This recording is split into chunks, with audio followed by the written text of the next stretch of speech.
What's up, guys? Welcome to gwhisky. My name's Jeff. This is a channel where I offer my thoughts and opinions on specific whiskey, and if you stick around to the end, I'll be giving it a score as well. If that sounds interesting, hit subscribe down below. And with that out of the way, let's jump into our review. Today we're looking at the Talisker Storm. Stick around.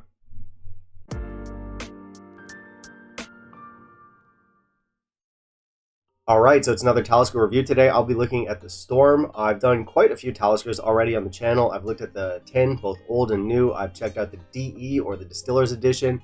I've done the 57 North, Sorely Missed, and I'll be taking a look at the 18-year-old soon enough.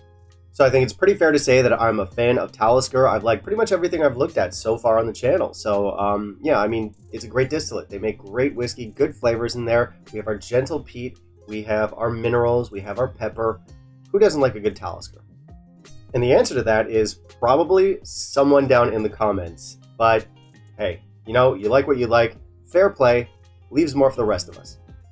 Anyway, back to our Storm here. This one is a 2013 release, and it's been matured in refill and American oak casks. Now, initially when they first dropped this cost more than the 10-year-old. And the brand justified that by saying that it was a fresh take on Talisker with different casks involved. And also because along with the younger whiskey that they have in here, we have whiskey as young as 3 years old in this, they also have some older stuff mixed in, or at least that's what they said initially. Apparently there was stuff that was up to 25 years old in the Storm.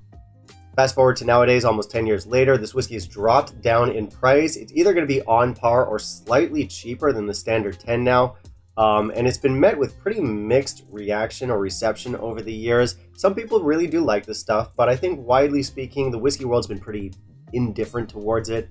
And I do kind of wonder nowadays, are we still getting a small portion of 25-year-old whiskey mixed in with this? You know, it's possible, but I do have my doubts. Still, as we all know, age is not everything, and we are not snobs here. So, as I always say, try everything once. And that's a great motto for when you're exploring whiskey.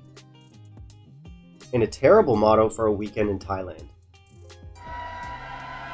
Now, if memory serves, this is actually only the second bottle I've ever had of this stuff, and the first time I tried it was way back, so like probably not too long after it was initially released. And I remember thinking at the time that it was nice, but I preferred the 10-year-old. But as we saw in my recent video where I looked at the new Talisker 10 and compared it to the older one, it does seem like with the recent rebrandings at Talisker, some of the formulas have been changed a little bit, and that might be the case with our Storm here. So I'm going to be looking at the Storm and telling you how I feel about it later in the review, but I'll also be comparing it to the standard modern 10-year-old just to see which one I think is better value, better buy. So make sure you stick around for that. And that's it. Let's jump into our review, see what the whiskey's all about. And in the meantime, if you could kindly leave a like down below, that'd be greatly appreciated. So, as always with Talisker, our ABV comes in at 45.8%, and as far as I'm concerned, that's a pass, that's a green check. Unfortunately, this is a chill filtered whiskey, and it's also colored. Alright, so we have our fake tan color there. Now, a lot of people, and I mean a lot of people, really hate these new Talisker designs. They're very modern. I'm okay with them, but I do understand where that sort of anger comes from. They're almost like cartoony, if that makes any sense. Also, for this one in particular, the Old Storm had a cool label. I remember it was like blue with like these crashing waves or something. That was a good look, but still, I'm fine with this one. Presentation is 3.5 out of 5. We've got mid-farb stuff here on the back, so we know it's colored. There's nothing about chill filtration here. We have some very basic tasting notes here on the front. It says powerful and smoky, and then it says brooding spice, which I kind of like that. Like a brooding spice, just a spice with all the feels. So I did not add water. Let's try our nose. Okay, that's nice. That's it's Talisker. It's Talisker with Talisker flavors. Like, do I really need to say any more than that? Yeah, you do, Jeff. It's a whiskey review. Alright, fine. So we've got honey, caramel, we've got minerals in here, we've got salt, some gentle sea air, some gentle peat in here, and some lemon lozenges. Now there is a little bit of youth to this nose, but it's not off-putting. Alright, let's try our palate.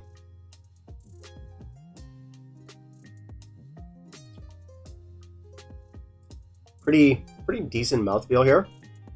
There's that signature Talisker pepper. You're getting like black peppercorn here. Brine, some honey, some fire log in here. Like, it's pretty simple, it's pretty linear, but it's just those classic Talisker flavors, so it works. And now our finish.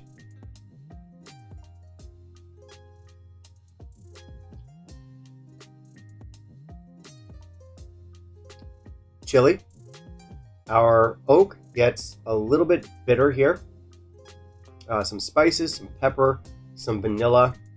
Now I do get a little bit of cardboard, youthful note in here, but it's not like one of those 3-year-old Isle of whiskeys that's just not market ready. This isn't too young, but it is a little young. Lingering on some smoke, some chili, and again that vanilla. Alright, so I'm going to start off by comparing this to my last bottle of Talisker Storm, and that's going to be tricky because I last had it, like I said, maybe 8-9 years ago. Really long time. I'm going off of memory, so take this with a grain of salt. But in my mind, the modern Talisker Storm is a little bit different from the Talisker Storms of yesteryear. I remember it not being quite as youthful as it is now. But again, memory's kind of tricky. It's hard to say, and that's not a very useful comparison anyway. So let's do something a little bit more practical. Let's compare our Storm to this guy right here, the modern version of the 10-year-old. After all, they're roughly the same price, or if you're in my market, they're in fact identical in price. So what's the deal here? I think the big question, the natural question that everyone's going to want to ask here is, are these two whiskeys different? And the answer to that is yes. Yes, they are. Follow-up question is, of course, is one better than the other? Once again, the answer is yes. The big question that I have when I drink these two side by side is, I wonder, what is the point of the Storm? This is one of those situations, and it really doesn't happen very often, where I fail to see the justification for a whiskey's existence. I don't know why the Storm is here. I think it is a simpler, younger whiskey than the 10. It doesn't have the sophistication, it doesn't have the age, the complexity. It's just a less interesting whiskey. Now, of course, all of that would be fine if this was substantially cheaper, but it isn't. As I said earlier, these two bottles are identically priced in my market. I've looked at other markets, and usually we're talking a difference of a couple dollars, pounds. It needs to be substantially cheaper. Put simply, it makes no sense to buy the Storm when the 10 is similarly priced. And here's the thing, you could make the argument that we've got some different cask plate involved here, or you could say that being a no age stated whiskey allows the brand to experiment a little bit more.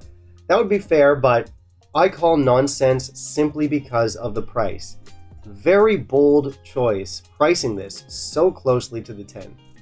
And the funny thing about all this is that the Storm is actually not a bad whiskey. It's perfectly fine. It's a Talisker. We have classic Talisker flavors in here. It's very easy to drink. But the problem is, where the Storm is good, Talisker 10 is a great whiskey. Everything that the Storm does, the 10 does better. The 10 is meatier. It's more complex. And of course, it's older. So my score for the Storm is going to be 84. Perfectly decent, not a bad whiskey, but I love the 10. I scored that one something like 88. And because they're the same price, because they're from the same distillery, offering up a lot of the same flavors, don't buy the Storm. Unless you're saving a substantial amount of money, which I don't think most of you would be, don't get the Storm. Get the 10. Unless you've tried the 10 and thought, okay, I like this, it's good, but I wish it was younger, simpler, and worse. Unless that was your thought process, I would say skip this one. And again, it is Talisker, it's good whiskey, it's lovely. But I don't see the point. So obviously I've been comparing this to the 10, and the 10 is the better deal. It's the one you should buy, they cost the same, it makes no sense. But if we remove the 10 from the equation, it's not terrible value. Listen, it's not an overly expensive whiskey, it's not going to break the bank, and it does taste good. My problem is that I can't remove the 10 from the equation. The 10 is there, it's widely available, it's better, and it costs the same money. So the Storm makes no sense. And because it is a more basic whiskey, because it doesn't have the age statement, it needs to be substantially cheaper. So until that happens, I don't think I'll be buying more. Alright, that's it for me today, guys. Thank you very much for watching. If you want to help support the channel, please consider becoming a patron. Otherwise, you can like, comment, and subscribe. That is always appreciated. Now, this one I do want to hear from you. Have you tried the Storm? How does this compare to the older versions of the Storm? How would you compare it to the modern version of the 10-year-old? What are your thoughts? I'm dying to hear them. Put them down below in the comments. Also, you can drop down in the comments what you'd like to see me review next, and I'll keep it in mind for my upcoming videos. Bye, guys.